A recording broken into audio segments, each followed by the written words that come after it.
All right, hey guys, Sam back with you mid-morning, Friday, December 22nd, and I had another member that was asking about a look at BitcoinCash. So, well, I think we have time. We can look at it relative to the dollar and to Bitcoin. So, just to again to stay consistent, we'll come over to CoinGecko, and we see it's at 69. No surprise here. Market cap of just 43 billion. So certainly this is this is a real project and a real competitor to Bitcoin. Despite what you may think about it, as a trader, the politics, I don't really care. I'm just looking at how is it moving, how does it move, can we trade it? So where does it trade? Let's start with that. So we can see that the volume is pretty interestingly spread. So we've got about an even spread from Bitcoin to the dollar. Of course, here's the tether and then the Korean won. So kind of interesting here. The majority of the trading is on Bitfinex to the dollar. And then we'll look at it to Bitcoin on Bittrex as well. So let's go over and check it since we've got most of our volume here. So here it is. So this is the 4 hour of BitcoinCash to the dollar on Bitfinex. And we can see the history here. So this, if you've just, some rudimentary Elliott knowledge, we can look here. So here's where we start here. And all I've done here is just wicked off the lowest low that I could find. So we can pretty clearly get that here. So we can pretty, this not too terribly hard to spot. And so there's a 3, and then we got an ABC down here, but it looks like we go into a diagonal, and then so we get a 5. So there's a 5-wave sequence that we can spot pretty easily. Okay, do we overlap? Yeah, we do. So we have a leading diagonal into a 1-wave. Right, so and of course I'm defining it as the diagonal because here our 1 wave gets overlapped here by our 4. So we end up with a leading diagonal. So the assumption would be that that is a completed 5-wave sequence. And now we're going to look to put in a second wave before we start moving higher. So just again, keeping it simple, I'm going to grab my retracement tool. I'm going to go down to that lowest low that I can find. If I can get right on it. There we go. It goes. There we go. Got it. Okay. So we come up to our high. And where do we go?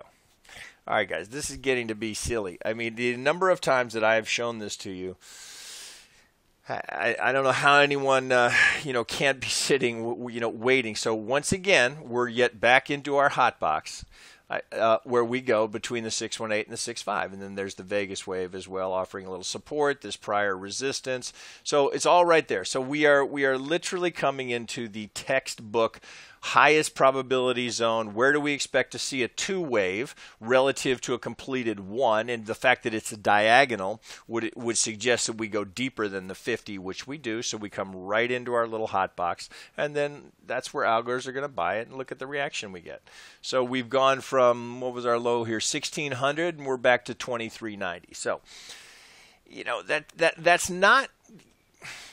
that's not rocket science. That's pretty straightforward algo pulling. They're just looking for a fib pull from our low to our high. So you don't have to be a master Elliottian to recognize there's an opportunity when we come into that zone. So then, let's open it up a little bit and see. So our expectation now, if we've got a good pivot there for a 2, well, can we get started into an impulsive wave? Well, we know that we have a technical pivot to work from. So potentially, we got a couple of scenarios. One is we've just put in the A wave, which is potential. We've got pretty substantial subdivision here. So you could make a case it's not the cleanest 5-wave that I've seen in terms of its proportion, because you got this choppy bit of it here into this is your big spike down. So potentially this is a 1-2. The other thing to be mindful of and to be watching for is that we have just put in an A wave. Get that dialed in there. So potentially we get an ABC. So we recognizing that there's going to be resistance coming back the other direction. So we're always going to have that fib fight we have between pivots. So if this is going to play, as an A wave into an ABC, we'd be expecting there to be resistance at the 50, perhaps up here yet again at the 618.65. So that could play as an ABC. So we got to be mindful of that. We can't just assume the low is in. We very realistically could have an AB, and then it's a question of, are we going to stay with that shallow C pattern? Are we going to go down here? Are we going to break this low down as low as the 786? If this is the fib pull on the other side, there's our algo target. So we can't rule that out. We can't rule that out. It's trading technically. So that's what we can deduce from this. So potentially this is your A wave that you would expect to see a 3-wave subdivision here. If it turns into a 5-wave, well then we'll squeeze out an ABC into that. I mean, you could make a case for an AB and then a very dramatic C. It doesn't have good proportion, so I wouldn't be surprised to see one more push down. So if we're going to come up here and challenge this resistance up here, I wouldn't be surprised to see it come back down and push for a C wave to one of two things. To challenge this low and test it, make sure that that's good support there. But again, we've seen this very consistent pattern where we're getting these shallow C waves. So if that's going to come back down here, do we stop here at the 50? Are we going to come back down all the way and challenge that low? Either one of those is a scenario. Here's the pattern that we see, which is the shallow C wave as we move off into new highs. It's been very, very consistent over the last couple of months, pretty much across the board from Bitcoin to the alts, but particularly in alts, we're seeing this shallow C wave. So we wait and see. So how do you know? Well, the tell is, so if we're going to go, this is either A, B into a C, or we're going to go 1, 2, 3. So the question is, if we come into a 4, do we hold the pivot, or do we start to accelerate down where we know, okay, that's likely to be a B wave? It's kind of a call you have to make relative to the price action. So our expectation here would be that we come up and revisit that resistance. The reaction there is potentially a tell. And are we subdividing here into that B wave or not? And then a question of what if we're going to get a reaction there, are we moving back down to challenge these prior swing highs? It's kind of a wait and see. But this was your first tell. I'm not saying I didn't buy it there. I'm not saying that's where you have to buy it. But I'm saying that's a tell and that's a clue to you. Well, certainly we've got algos involved. Now where we go next, well, we kind of got to wait and see and let the thing develop.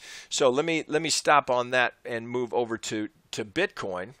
So this is something right out of the room today where we posted this earlier, and you can see it's the exact same thing, except now we have much better subdivision.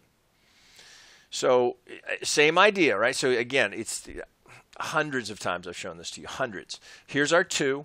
Here's our 3. We come down for the 4. Where do we go? Right between the 618 and the 65. Okay, so not a hard trade to take, because the reason I like that trade is because my stop is so close. So if I'm going to go up, here's my algo target.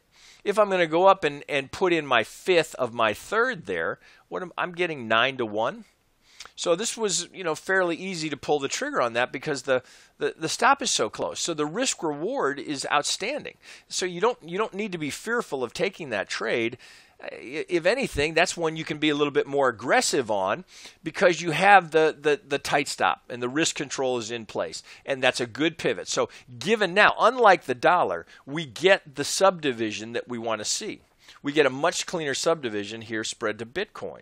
So that makes me all the more comfortable rather than just the straight rip down that we had in the dollar, which went straight to the 618.65. And then your question is, well, is that an A wave, or am I squeezing into some sort of an ugly ABC into that?